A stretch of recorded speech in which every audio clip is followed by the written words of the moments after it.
श्री कृष्ण मित्रों, मैं प्रियंका स्वागत करती हूँ आपका जीवन और आध्यात्म में। कैसे हैं आप सब मित्रों? आज मैं कहानी लेके आई हूँ एक शराबी पति की। जब पति शराबी निकल जाता है तो उसकी पत्नी को कितना कष्ट होता है और कितने दुख भुगतने पड़ते हैं।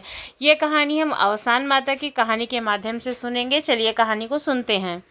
नगर में दो देवरानी जेठानी रहा करते थे।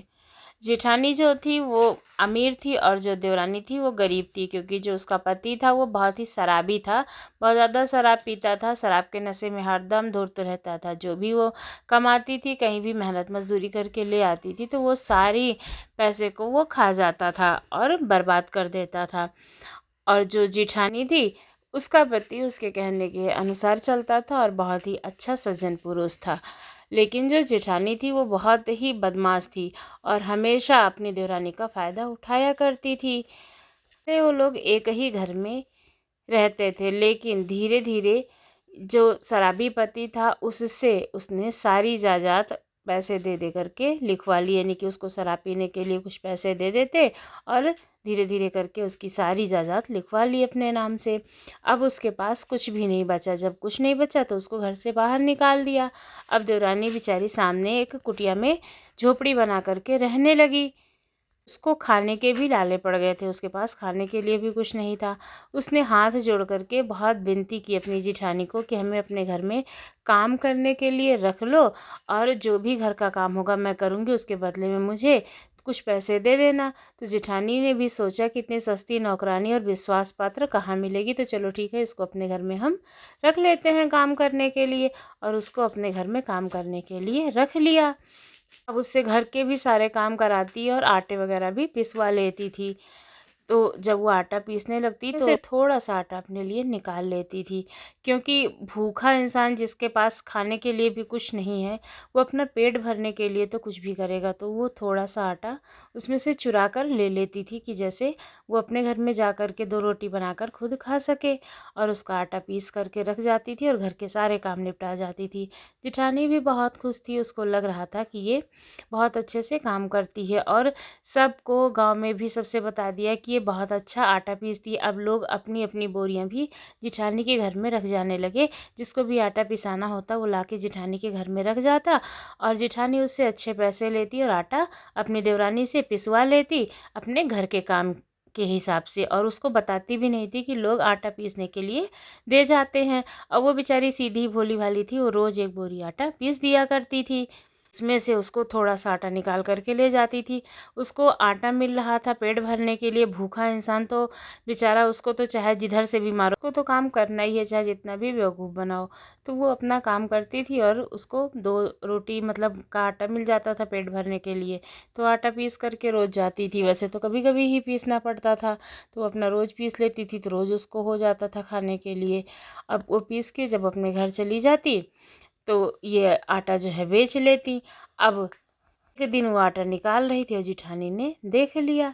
अब उसको खरी खोटी सुनाने लगी कि तुम कितनी ख़राब हो, तुमने आटा क्यों चुराया है, तुम चोरी भी करती हो।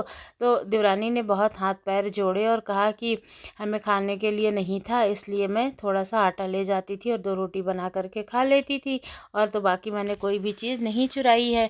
अब जो जेठानी थी वो तो जानती ही थी कि ये तो बहुत सज्जन है, हमेशा पूजा पाठ करती है और माता रानी की भी हमेशा पूजा करती है, झूठ नहीं बोलती है।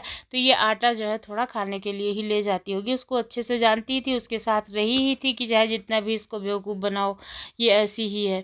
तो फिर उसकी बात मान लेती है और सोचती है कि इतने सस्ते में कहाँ काम करने को कोई मिलेगा, तो उसको फिर से रख लेती है वापस से। पैसे नहीं देती है और उसको घर भेज देती है। जब वो अपने घर आती है तो उसका जो शराबी पति होता है वो उससे पैसे मांगने लगता है।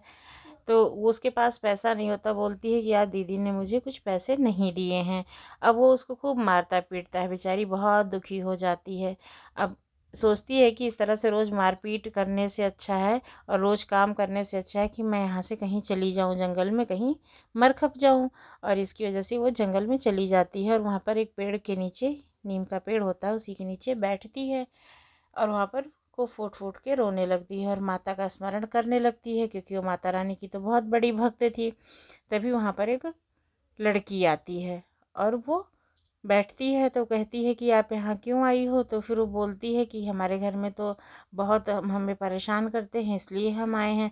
लेकिन तुम जंगल में यहाँ क्या कर रही हो। तो बोलती है कि मैं इधर ही से जा रही थी और रास्ता जो है वो भूल गई हूँ। तब वो बोलती है कि अगर जो है इस नीम के पत्ते को आप ले लो और इसको ले जा कर के अपने घर में रख देना, अपने बिस्तर के नीचे, और सो जाना, तो आपकी सारी समस्या दूर हो जाएगी। तो फिर लड़की को वो कहती है, जो देवरानी होती है, कि तुम ऐसे सब फालतू की बातें क्या कर रही हो, तुम तो इतनी छोटी हो, तुमको ऐसे कैसे पता हमारा दुख दूर हो जाएगा, हमारे साथ तुम मजाक कर रही हो। तो बोलती है कि नहीं, हम मजाक नहीं कर रहे हैं, सही बात बोल रहे हैं, आप एक बार आजमा के देखो, अगर ऐसा नहीं होगा तो तुम्हारी जो मर्जी आएगी वो करना।